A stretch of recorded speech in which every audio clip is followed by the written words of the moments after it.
চলন্ত ট্রেন থেকে নিচে পড়ে গুরুতর আহত এক বালক। বজবজ শাখা শিয়ালদা লুঙ্গি ও আকরার মাঝে বাটা রেল ব্রিজের কাছে চলন্ত ট্রেন থেকে নিচে পড়ে যায় এক বালক।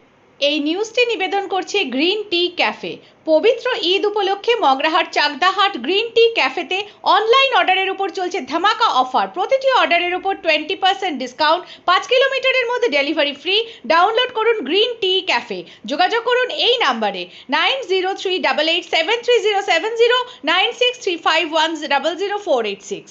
স্থানীয়রা দেখতে পেয়ে ছুটে এসে রক্তাক্ত অবস্থায় উদ্ধার করে বজবজ ইএসআই হাসপাতালে নিয়ে যাওয়া হলে তার অবস্থার অবনতি হওয়ায় কলকাতার পিজি হাসপাতালে পাঠানো হয়।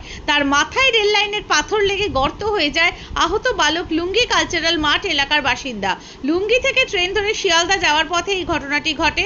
স্থানীয় সূত্রে জানা যায় ব্যাপক ভিড়ের কারণে ঝুলে যাওয়ার সময় এই বিপত্তি ঘটে। এখন বালকটি আশঙ্কাজনক অবস্থায় চিকিৎসা চলছে।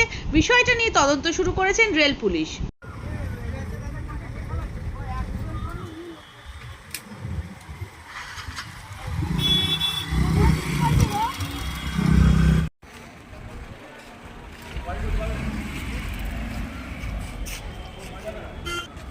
আর ওর মা বাবা না গেলে হয়, ফোনের নাম্বার নিয়ে বাবার, ওর মায়ের নাম্বার আমার কাছে নেই। দাদা ওই ট্রেনে ঝুলে ঝুলে যাচ্ছিল। আচ্ছা, ও হয়তো আমাকে থেকে ঠ্যাং এরকম ঝুলিয়ে যাচ্ছিল, ঘুরে পড়ে গেছে। পড়ে যেতে ডিসব্যালেন্স হয়ে গিয়ে ওর চোটটা খেয়েছে। কোন জায়গায় পড়েছে? বাটায় ব্রিজের কাছে। ও কি বাড়ি ফিরছিল? না, বাড়ি ফিরছিল না, শিয়ালদার দিকে যাচ্ছিল। আচ্ছা, কোথাও করে ছেলেকে জানা গেছে? এই ক্যাডেটের মাঠে। নাম জানা গেছে? ওর নাম হচ্ছে ডিম। আপনার নাম? আমার নাম গোবিন্দ বেরা। ওকে কি এসআই নিয়ে আসা হয়েছে? এসআই নিয়ে গিয়ে এখন পিজিতে যাওয়া হচ্ছে। Thank you.